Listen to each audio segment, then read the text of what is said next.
us $2 Tuesdays at wagertalk.com and sportsmemo.com, where you can get the hottest handicappers' best bet or daily package for only $2.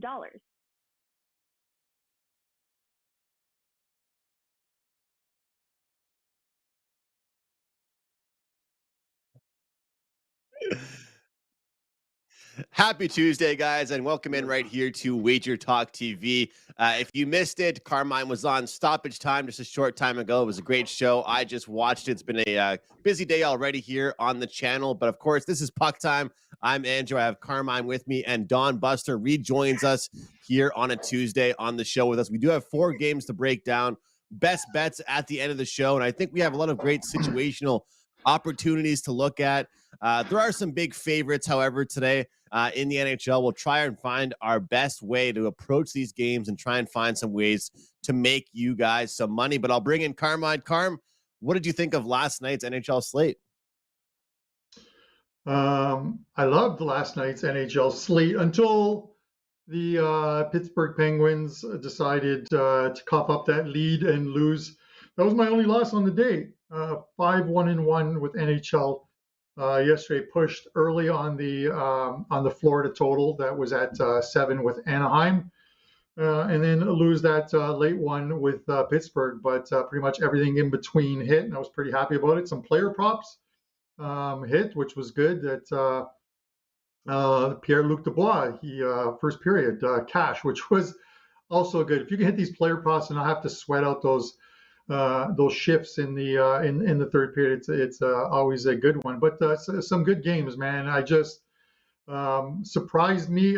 Some of the games surprised me how Philadelphia they played. I don't know if it's a Calgary thing or it's a Philadelphia thing, but Philly gave them all that they could handle. Andrew, kudos to you, man. The Winnipeg Jets. You said it on the show as your best bet, and then you also released a play on the Winnipeg Jets. Kudos to you. They could go in and beat the Rangers. I had the lean on the first period for Winnipeg, so I was pretty happy that hit as well too. It was a good day overall. Sometimes we talk about this, or when teams return from a West Coast trip or vice versa, an East Coast trip.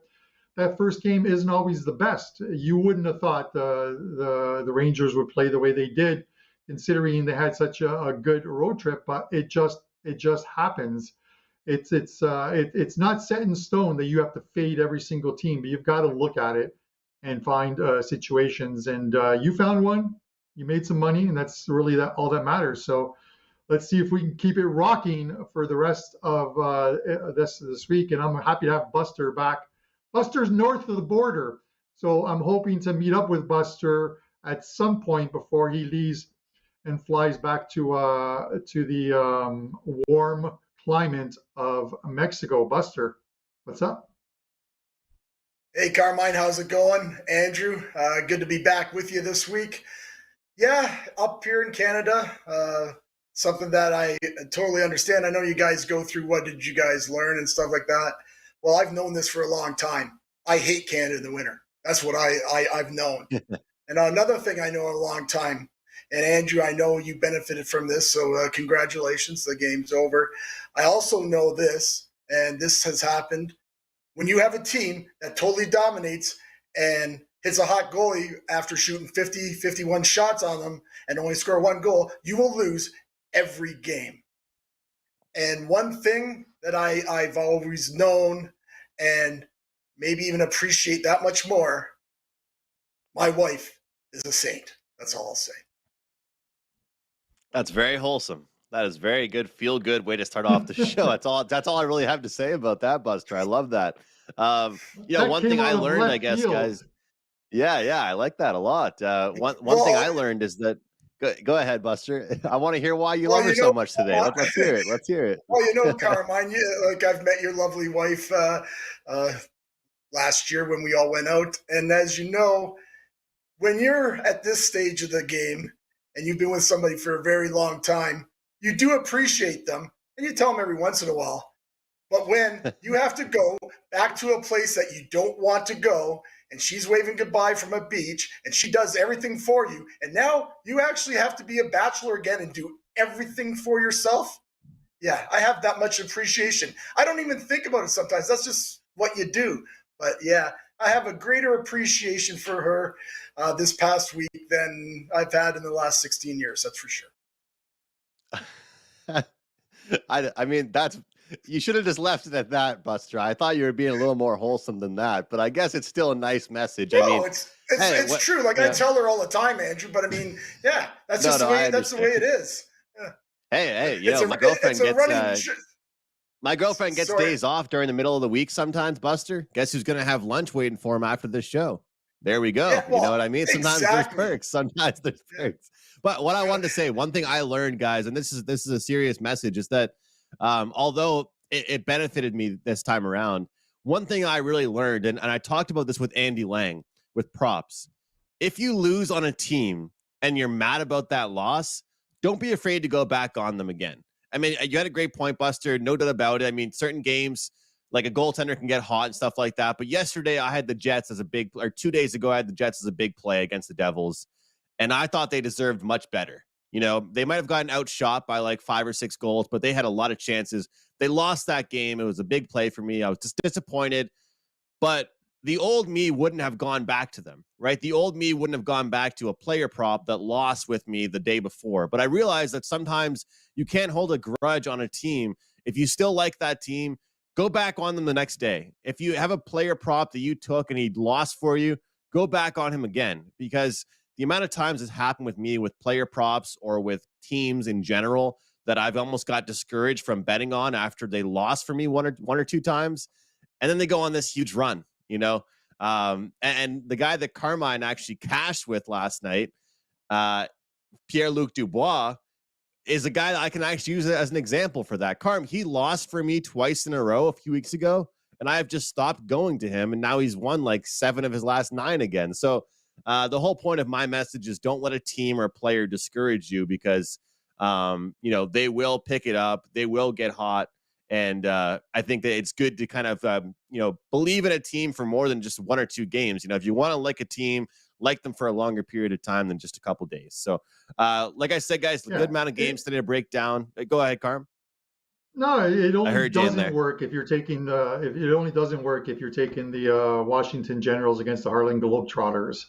You don't want to stick to taking the Generals each and every game on the money line because these guys are using ladders and buckets and what have you. But I digress, man. We have some 4 really good hockey games to discuss. People in our chat are chomping at the bit, Andrew, to get some info out to them. Yes. So let's do it, man. We're going to get those comments of people sending in the time frame is when we actually start talking about hockey. So, let's beat them to the chase here and start talking about it. Here we have the Detroit Red Wings and the Washington Capitals, Maple Leafs and Sabres going head-to-head, the Kings and Wild, and the Vancouver Canucks taking on the Nashville Predators. Let's kick things off with the Detroit Red Wings and Washington Capitals here. The Capitals minus 145 home favorites, Detroit plus 125, as you see on your screen right there. And the total's at 6. Slightly shaded towards the over at minus 115. If you want the puck line for the Caps, that minus 1.5 is listed at plus 170. And Carm, as simple as this. I mean, Detroit is a team that I think will start to fall off, but they really haven't. I've been waiting for it. They really haven't. But like I said to you through text a couple days ago, I think it almost might be a bad thing for this Red Wings team that they're playing fairly well because it almost puts them in a situation where they didn't want to sell anybody off. They're not going to be sellers at the deadline. They won't really be buyers either. But they're kind of just in the middle of that no man's land right now. You know, they're not a bad team anymore. They aren't really a great team. They're just kind of floating by. And sometimes that can almost be a worse situation to be in because you don't get a great draft pick. You probably don't make the playoffs. You're just somewhere in the middle. And right now, this Washington Capitals team, one player doesn't always make a huge difference when they leave a team, but Alexander Ovechkin being out for that team made a huge difference. Do you think the Capitals get things going again and get back in the win column? Andrew, you're talking about Detroit dropping off. Andrew, do you remember what the name of my Circa entry was in the Circa Millions when I won the first quarter? Do you remember the name of it? It was called Don't Stop Believing. I do. Detroit, baby. Don't stop I'm not going to sing a song. I have a horrible voice for that. Listen, man, Detroit's right in there. There's 7 teams. I love the East playoff, this playoff run, because there's still like 30 games or so to go, but there are 30 or less, but there are 7 teams in the mix for those 2 wild card spots in the East. And Detroit, much like the Buffalo Sabres, have games in hand on the teams in front of them. And Washington is one of them. They are a different team with Ovechkin out of the lineup. They're 0-3 right now since he left. He obviously won't be in for this one. He's been communicating with the team and hopefully will be back soon, but not even the coaches talked to him. So he's definitely not going to be there tonight. This is the last game of a 5-game road trip for Detroit, where they won the first 3. They lose to the Kraken 4-2. But here's that weird stat, and I put it up as a free play. The Detroit Red Wings get off to decent starts, good starts. They don't fall behind. Let's put it that way. 13 straight games now where after 20 minutes, Detroit has not trailed in a game. Now, they haven't been winning in all 13, but on this road trip, they led after one period in 2 of the 4 games. The other ones were pushes. When you're taking that money line, if you're taking the money line and in a 13-game span, you cash 5, but you haven't lost the other 8, you're making money. I'm taking Detroit first period plus 115. I'm not stopping. I'm believing, Andrew. So don't stop believing for me. Detroit first period plus 115 for me. Buster? Well, Carmine, you know what? After this show, I think I'm going to go play that play myself. That's pretty good analysis there by Carmine. Appreciate that. Yeah, we have a couple teams here actually going in the opposite direction. Detroit's won 5 out of 6. Washington's lost 4 straight, I know, because of Ovi not being there. It doesn't help them that much. But they were looking not the best even before he left the club for a bit. Definitely can't bet Washington. They were 160. Obviously, Detroit's getting bet to be down to 145 now. No doubt, we all know. Everybody watching this show knows Detroit's a live dog. But here's the problem. Detroit struggles in Washington. I know it's not the same team, and everybody will say that. We've been through that before, but it means something. They've won 3 times the last 14 trips to Washington, including this year when they lost 4-3 to the Capitals. Both teams have had 2 days off, so that's always interesting to me. This is, as Carmine mentioned, it's the last game of a 5-game road trip for Detroit. Sometimes that goes against the club. Washington, desperate for a win, as they're already fighting for a playoff spot that I kind of think that they might not get, tell you the truth, but that's a talk for another day. For me, this has got to be a complete pass on the side. I do like the over 6, though. The over's 12-5-1 the last 18 in Washington. Detroit on this road trip, 4 overs, 1 push, kind of like that. In the last 5 games. Always say on here, easy to get to 6 in this league, especially even more so these days. Guys, teams are pulling goaltenders up 3-0, 4-1. You're getting up to 6s. Coaches never pull your goaltender down 3. But that happens a ton of times now. So always say, like I say, kind of like it over here at the 6. And really tough side to get. I wouldn't be surprised if you see another 4-3 game in Washington tonight. Andrew, and thanks for your thoughts on that game. Buster, Andrew, the thing is, and Buster makes a point, is Detroit likely won't get there. When you look at the teams in the mix, we just never know. The great thing is, and especially for the fan bases of teams like the Sabres, the Red Wings, even I mentioned on yesterday's show, the Ottawa Senators have dragged themselves into the race, and Ottawa's only 6 points out of a playoff spot. They're right in the mix. Is that it gives the fans something to watch. It gives the fans some interest. You're going to the game and your team is still in a playoff race. There's nothing worse than going to the arena because you have season tickets, you have tickets to the game, and it's a non-runner. That the team is just playing out their string for the season. So, and I've seen it many times with teams that I've followed, where the last 30 games mean absolutely nothing, and you're actually looking at, hey, can we get a first-round draft pick? These are teams that are vying for playoff spots, and there's not a better feeling If you can get it into the last 15 games of the season where you're within shouting distance of a playoff spot, it is absolutely fantastic for the fan bases. Thoughts, Andrew? Yeah, I've got actually a graphic coming up here in a few minutes we're going to take a look at about the playoff race, and it is a really good point, Carm. Like I said, though, I think I look at this battle, and I just think it might be a do you get why I'm saying it might be a bad thing for the Detroit Red Wings that they're in the spot they're in right now? Does that make any sense to anybody? I just think that I don't think they're going to make the playoffs, and I think that it's almost giving them a false sense of hope as to we have a team that's ready now. Whereas if they were like 3 or 4 points down in the standings, they would try and go pick up some guys, And I think obviously it's good for attendance, it's good for business, it's good for viewership for the team. But guys, to me, I think this is a very simple buy low spot on the Washington Capitals. This is everywhere I look right now. The Detroit Red Wings are everyone's favorite dog of the day. This is a team that's played well, but then I feel like at the very point you start to forget about the Washington Capitals. This is my don't stop believing, Carm. I'm gonna not stop believing in the Capitals. You know what I mean? I'm gonna still believe that they have something in them after getting embarrassed against Carolina, Florida, San Jose. I mean, this is where they don't stop believing and say, you know what, we have some heart and we can pull out a victory here. Am I in love with the price? No, I'm not in love with the price, but I just have to look at this game and think that Detroit might be overplaying what they're willing to do. And look, I'll be the first to admit it, Carmen. I have no problem you telling me, because obviously you're with me for the buy and sell segment every week.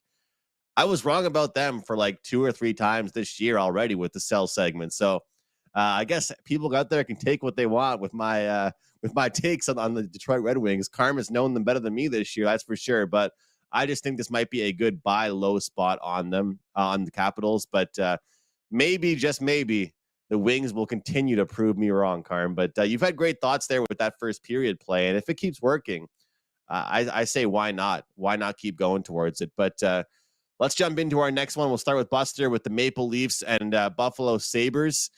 Look, Buster, this is another spot here for the Maple Leafs against I guess the Buffalo Sabres are a lot better than they were years ago, but against a team that's been a lot lower than them in the standings for years, where usually we see Buffalo kind of show up and catch Toronto kind of, slacking. But we only have minus 180. We have plus 150 here for the Sabres, and the Maple Leafs are off another loss to a team they should not lose to, and that's the Blackhawks. So you have to imagine we will see a focus group here. What do you think in this game? Yeah, Andrew, like you say, I don't know with this Toronto club. I don't know with them. They should be way better than they are. How can you go lose to Chicago in Chicago after beating them maybe the week before, maybe a couple of days before that? This game to me is very similar. You can't bet Toronto at minus 180. It was minus 170, 160 this morning. And Buffalo has to be a live dog. But again, because of what happened with Toronto the other night, you got to believe they'll show some pride here. This will be the third game in 4 nights for the Leafs, especially after that bad loss. So there's no way I could take this Leafs club. Just can't, because Buffalo, they are playing pretty good hockey, right? But for Buffalo, now they're in that first home after a Western road trip. That Western road trip is the thing that bothers me. I know they have an extra day off there, so that's good for them. But really, Buffalo are only 2-4 in their last 6 games. And when they play, let's just say, more of a higher echelon teams, like, when they're not playing Anaheim or Arizona or something like that. But when they play in those 4 games, they lost to LA, Carolina, Calgary, and Minnesota. Now, they're all pretty decent teams. And it just seems that Buffalo's having trouble beating some of the better clubs. So for me in this game, it's almost similar to the last game we just talked about. I'm like you, Andrew. I kind of lean a little bit with the Washington there, but I'm not betting them because Detroit's a very live dog. I can see both ways. When I look at a game and I can see it going both ways, I just pass the side. This is another one. You can't bet the Leafs at this price. Buffalo could upset them because I'm not sure what the Leafs are doing these days. But what I do love is the over here, the over 6.5. The over is 15, 5-2, the last 22 times these guys have played in Buffalo. And I've said it all year. Carmine said it. You've probably said it, Andrew. This Buffalo team, they don't play much defense, but they can score some goals. Playing against a Toronto club that, again, they play very well at home, and they were playing unders earlier in the year at home. But lately, and when on the road with the Leafs, they tend to play overs. They're actually, though, the last 8 games, they're 6-2 to the over. And again, I think Toronto has to show some pride here. I think they're going to come out and score some goals. Again, very tough to take a side here. And maybe just one more point for the over. Now, both these teams are excellent on the power play. Toronto's 4th, Buffalo 6th. Got to believe there's going to be a little bit of wide open game with Toronto playing 3 out of 4 nights. Buffalo plays that way all the time anyways. I really like this game over. It's 6.5 with high juice right now. It's going to be 7 maybe already at some shops I haven't seen, I'm sure, by later this afternoon. So grab that over, pay the juice. I really like this game over tonight. Hard to argue goals when these two teams meet, that's for sure. Of course, we will see a Toronto team that's going to be a little focused on defense, though, after that loss to Chicago. That's really my only worry. But, Carm, your Sabres are scoring goals, man, and they're a fun team to watch these days. What do you think? Yeah, there will be no bias in this breakdown. I can tell you that much. Like, listen, this is, and I'm going out tonight to watch this game at a sports bar with a bunch of my friends who are all Leaf fans. So it's going to be a brutal night, because I know, honestly, this looks to be a really bad spot for the Sabres, coming back off a 3-game road trip. And listen, the games in Buffalo, especially when Toronto is there, they are Toronto home games. I have friends who have season tickets, and they sell all of their premium games to the good teams or the teams that people want to see that come to town, because the amount of money they get for those tickets help them pay off their season tickets. You will see, if you watch tonight's game, you will see blue Leaf jerseys throughout this arena, and it is just one of those things. It is actually a home game for the Leafs tonight in Buffalo. That's how it's going to feel. And the Sabres are 11-16. They have the worst record in the East at home. This team has 17 wins, more wins on the road than they had all of last season. And they're 17-10, I think, which is 4th or 5th in the East on the road. This team can win on the road, can't win at home. And we saw they had a brutal game before they hit the road for this road trip where they got blown out by Calgary. They're up 2-0, allow 7 straight goals in that game. And the Leafs are coming off a loss in Chicago, a bad loss where they played down to the opponent. This is supposed to be a big Leaf victory. Whether it is or not, I'm not sure. But I would lay the puck line on this one and take the Leafs -1.5 plus 145. I'm not sure if it gets over the total or not. When you play the puck line, you generally assume it's going to get over the total, but that's not always the case. I think taking the Leafs -1.5 plus 145 is probably the right play here. Sabres beat them 3 or 4 times last year. The Leafs haven't forgotten that. The Leafs have beaten them this year 5-2.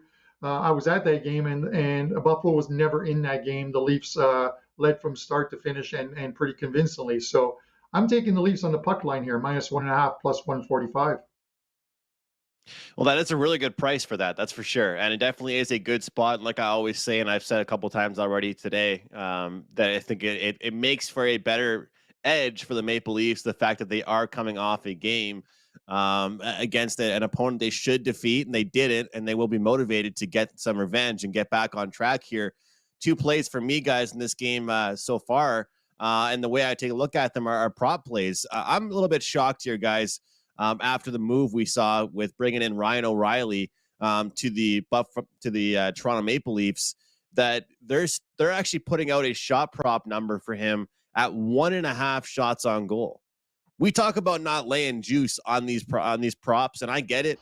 You know, the 3 of us, our tolerance is pretty much the same, you know, but you can get at -150 over 1.5 shots on goal here for a team that in Toronto has a top 6 that fires shots left and right, a guy in Ryan O'Reilly that will be getting plenty of power play minutes, and they're playing a Buffalo Sabres defense that ranks 25th in shots allowed per game.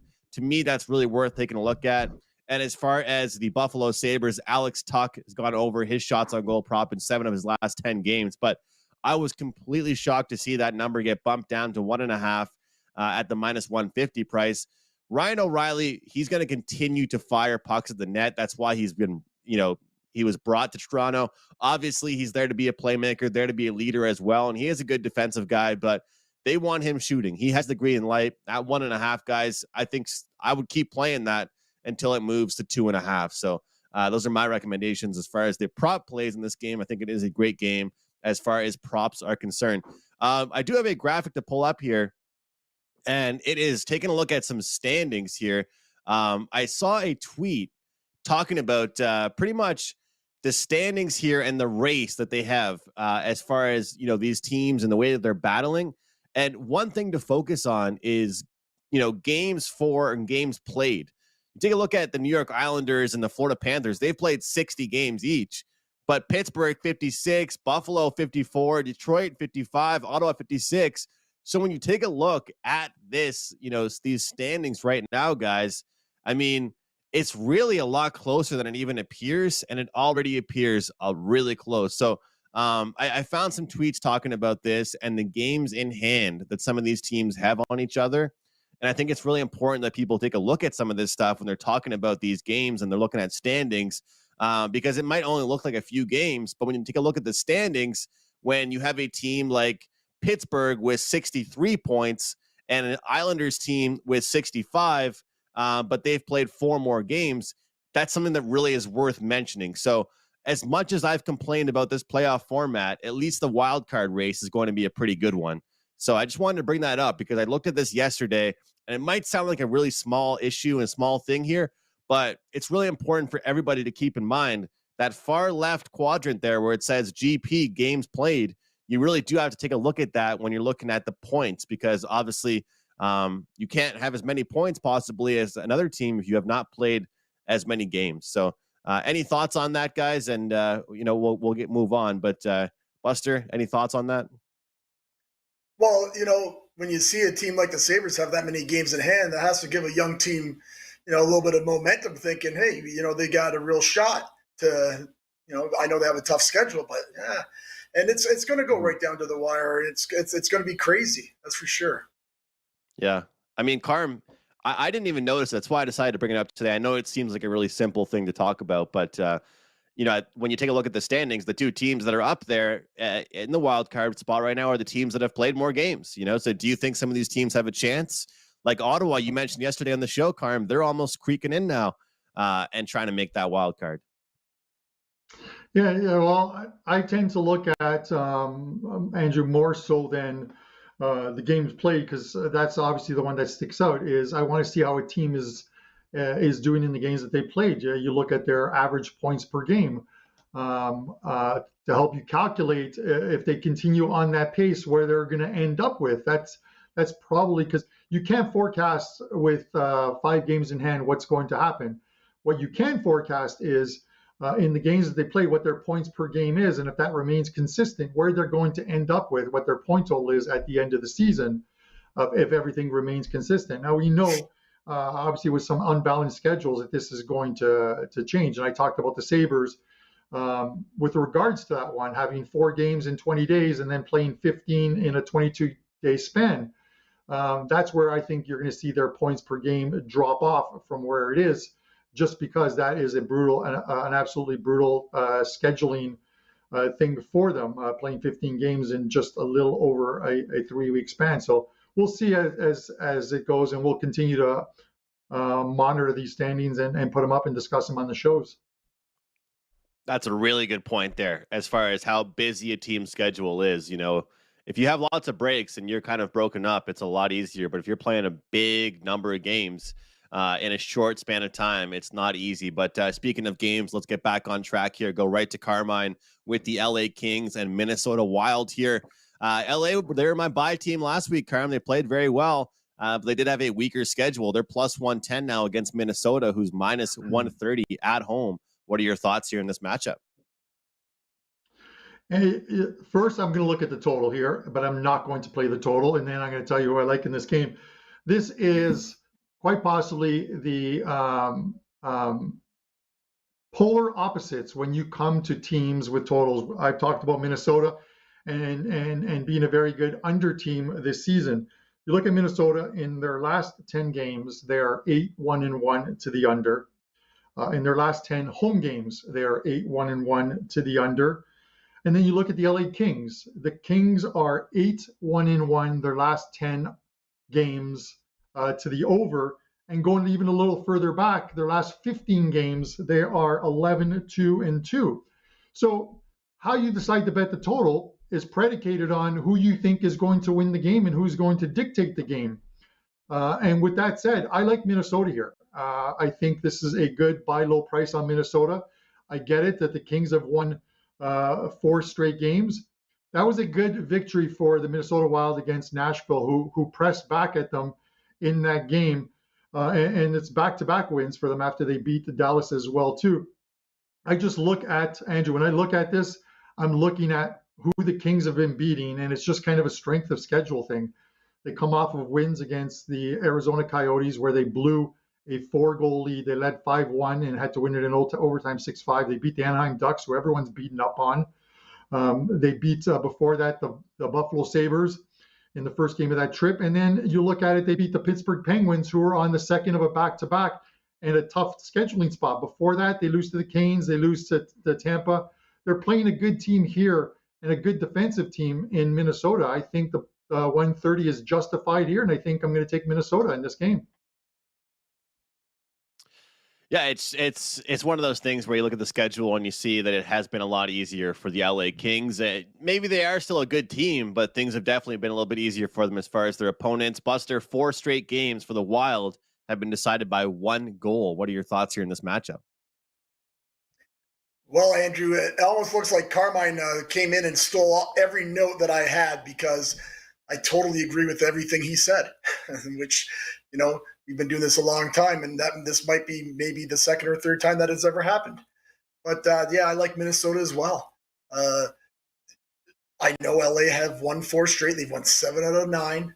But as Carmine said, and I have it here, the 4 straight games, Pittsburgh, Buffalo, Anaheim, Arizona. And I think it hurts them that what happened. They blew that 5-1 lead in Arizona. They had to beat them in overtime. I think that hurts LA tonight. Like that's just a bad mental mistake that they cannot make tonight, or Minnesota will beat them. Minnesota's been playing all right, like you said, Andrew. They seem to be playing close games, overtime, shootouts, almost every game. They have won 3 out of 5, and I've been really, and I think I've probably mentioned this on the show a few times, I've been waiting for this Minnesota team to go on a run. It seems like, 1 step forward, 2 steps back, 2 steps forward, 1 step back. I'm really waiting for them to go on a run. They've won 2 in a row, and maybe this is where it starts. If they get this game tonight, makes it 3, and then they have a favorable schedule. They get to play Columbus twice, Vancouver, the Islanders, and Toronto. Yeah, they could beat Toronto, no problem. So maybe they win 4 of those 5, and now all of a sudden they've won 7 out of 8. So maybe this is the time that this Minnesota club, because they are really good. I think their goaltending is still suspect, like a lot of teams in the NHL, but they have a very nice club.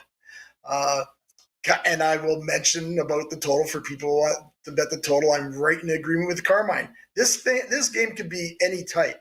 And it's even shown. The 2 games that they've played this year, 7-6 and 1-0. If it can be any type, it can be any type. And Carmine mentioned LA's been really good on the overs. They're 11-1 the last 12 after a win. They're 5-0 the last 5 on the road to the over. And then you look at Minnesota. I had a bunch written down that Carmine mentioned, but I'll mention this one that he didn't. They're 13-2-1 to the under at home. Can't bet this total, period. I can bet Minnesota. All right, Buster, looking towards Minnesota at home here, -130 current price. If I was to play this game, which I do not think I will be, guys, I would look towards the under. But as mentioned, it's tough to bet the under these days in the NHL in general. And when these 2 teams are involved, well, those 2 score lines that Buster just read out are probably the reason why I'll stay off this game, because we haven't seen any kind of consistency as far as their totals are concerned. That's for sure. One last game before best bets. Buster, we'll start with you with the next one. Vancouver in Nashville taking on the Predators here in this one. Vancouver hold on, take a look at this price here. Oh yeah, again, they're underdogs at plus 135. This team will not be a favorite in any game for probably 2.5 years. Nashville is minus 160, total at 6.5. Shaded towards the over, of course, Buster, when it comes to any game the Vancouver Canucks are involved in, it's going to be shaded towards the over. But more or less, I want your thoughts on the Nashville Predators, because you talk about prices and certain prices being too high. Well, you're getting the Preds at minus 160, and of course, there's the regulation and puck line. But are you prepared to continue to fade the Canucks, Buster, or do you think they can show some life as the season winds down? Well, Andrew, you think that they should with Tocchet coming in there, but I've never thought he was a good coach anyways. I was kind of shocked that they went with him, but that's their problem. Nashville, again, these are two teams that are just haven't been playing good lately. Nashville's capable of playing well. They beat Florida the other night, I think 7-3. So they're a very inconsistent club. Here's a problem for Nashville in this one, besides that they're laying way too much, if you ask me. Their third game in 4 nights, that dreaded third game. So I think you'll see a close game. I think you see Vancouver come to play tonight. Doesn't mean I want to take them as a dog. That's for sure. You've mentioned it enough there, Andrew. Like I say, both teams have struggled of late. Nashville's won 2 of their last 6. Vancouver 2 of 7. Not laying that money. Nashville, when they're on a 3 out of 4, this year they're 1-4. So that leans you on Vancouver. Here's a problem. Vancouver just stinks and struggles on the road. They're 2-10 their last 12 on the road.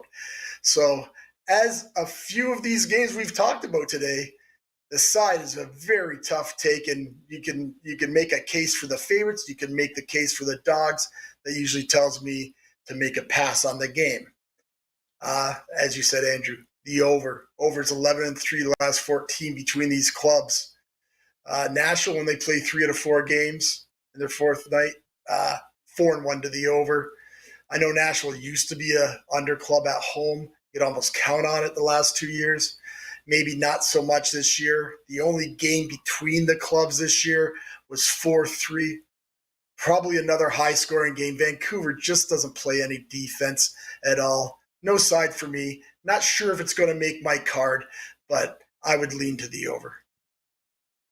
All right. Hard to talk you off and over involving the Vancouver Canucks. I think the only team that would slow things down, Carm, would be the Nashville Predators. But even they have not been the best defensive team as of late. What are your thoughts, Carm, in this matchup? Yeah, Andrew, sometimes, and I know I pick the games that we do on this show, and sometimes there's just a game that smells, stinks, you just hold your nose, and then this could very well be one of them. But sometimes you can find a losing team like the Vancouver Canucks and extract 1 or 2 stats that can make you some money, kind of like and I'm not putting Detroit in the category of stinks by any means, so Johnny Detroit, please don't call me to HR. But you can find a stat like the first period one, and with Vancouver, it is the Vancouver team total. Now, it's all a juice tolerance for you guys, so you don't have to follow this play, but the Vancouver team total is 2.5 minus 160. And I don't actually mind taking that. Because Vancouver, even when they're losing, are scoring goals. Their last 10 games, they have gone over their team total 7 of 10 times. And you want to go back even further, double that, and you go their last 20 games, they have gone over their team total of 2.5 in 15 of 20 games. That's a hit rate of 75%. I'm good enough with cashing one of those tickets. And we got a Preds team that are playing their 3rd game in 4 nights tonight. Minnesota was the much better team, even though that was a 4-3 scoreline. The game before that, you look at it and you think, wow, they beat Florida 7-3 at home. They annihilated them. They're going to do the same to Vancouver tonight. Well, we've seen what Vancouver was tooth and nail. Sorry, not Vancouver. Florida was tooth and nail yesterday to beat the Anaheim Ducks in that game, and the only lead they had was when they actually won the game 4-3. So with that said, 3rd and 4 nights for Nashville. I'm going to look for Vancouver to get theirs. Whether they win or not, I have no idea. But as long as they get to 3 in this game, I don't care who wins. I'm using the old Pavlos line once again. I don't care who wins. Get me 3 goals, Vancouver. Let's cash a ticket. That's a good play. I like that one quite a bit there. And it helps us all out. If you like the over, usually means you like a team total over as well. So that's a good play to get behind. And I've talked about that before. We're taking the underdog, but taking their team total. You don't care if they win. Just get to that magic number. Buster, let's go to you for best bet here today. We will have a promo code for you. However, we do have the PT100. Anybody out there watching, go to Don Buster's page, get the rest of his season, take $100 off using that promo code PT100. It's been a great season so far, Buster, but plenty of season to go.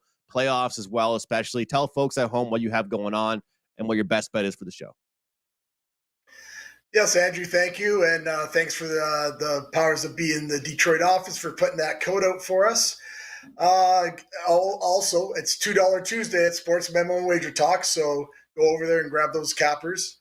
I have a college basketball double play up at Sports Memo, but as you said, we have that's a great NHL special, and we have been just very good. They're just, grinding out this NHL. As everybody knows that bets NHL, it's a grind. And from the beginning of the season, we are up 72 units. I'm very happy. And the reason why I think we are is because we're able to pass games that everybody wants to bet, we pass. Well, here's some irony for you, because here's a game that everybody, probably 99% of the game bets are on. And that's the game I'm taking. We're taking the Buffalo-Toronto game over 6.5 minus 135. I'll probably hate myself because, like I say, I've been staying away from these games, and that's why I've been so successful this year. I've been staying away from the games that everybody has been going after. But we talked about it on the show. I really like it. I haven't even looked at the first period. I know Carmine likes betting those over first period at 2. That would be a good play too. But yeah, our show best bet is going to be Buffalo, Toronto, over 6.5. And as always, best of luck to everyone and have a great day. Always great to see you, Buster. Enjoy your time in Canada, even though I know you're freezing your tail off, but wishing you the best and safe travels, man. And keep up that great work with your season. Sounds like you're having a lot of success. Carm, over to you. Speaking of lots of success, man, if only I can catch up to you guys with the NHL season. I kind of want to steal some winners I had last year and bring them onto this season. 5-1 last night, Carm. What do you have in store for us tonight? Yeah, so I'll have a couple other plays I'm going to be adding, but I have a 5% play up tonight in the NHL. You can get that, of course, over at Wager Talk. A couple Champions League plays that go today at 3 p.m. We need to get the soccer going. I need to get the soccer going. NHL is flying right now, which is good, but I need to get that going as well, too. Guys, your show best bet, Anaheim allowed 55 shots on goal yesterday, and they're in Tampa today, and Dostal is in net for them. They're probably going to face even more rubber today. And this is how tough it is books are getting smart. Some of these shot props, they're not even putting up. You look at the Tampa one, and DraftKings is available. I like Brandon Hagel tonight, over 2.5 shots on goal, minus 140. He's gone over that total in 12 of his last 20 in this new year, and 7 of his last 10 games, he's gone over that total at home, over 2.5 shots on goal. I couldn't even put this up as a play because it's not available in our system, because they have taken off the shot props for the first line. Braden Point, Nikita Kucherov, and Brandon Hagel. There's no shot props available. DraftKings does have it. So if you have DraftKings, you can get it over 2.5 minus 140 is your show best bet. And I'm hoping they'll put that number up so I can bet it at some of the other books that I'm at as well, too. Great stuff, Carmen. Best of luck with the 5% play tonight. Keep crushing those props as well, man. I will have a prop to give out on Wager Talk today in a short period of time. But really quick, my best bet for today's show, I'm going to go ahead here, and I'm taking a look at a play that is a first period spot play that I really do like here tonight, guys, with a team that has not been able to close out games, but they've been having a great start to their games. They have lots of talent, putting up goals consistently, and that team is the Edmonton Oilers. First period, minus a half goal at plus 100 off against the team in Philadelphia, off some surprisingly decent performances, but still they're a team that gives up lots and lots of goals, and I expect them to give up goals early and often against Edmonton. So give me the Oilers first period, minus a half goal at plus 100. Carmine with Brandon Hagel over 2.5 shots on goal, and Don Buster with Toronto Buffalo over 6.5. Thanks so much for watching, guys, and we'll see you tomorrow. Tuesdays is known as $2 Tuesdays at wagertalk.com and sportsmemo.com, where you can get the hottest handicappers, best bet, or daily package for only $2.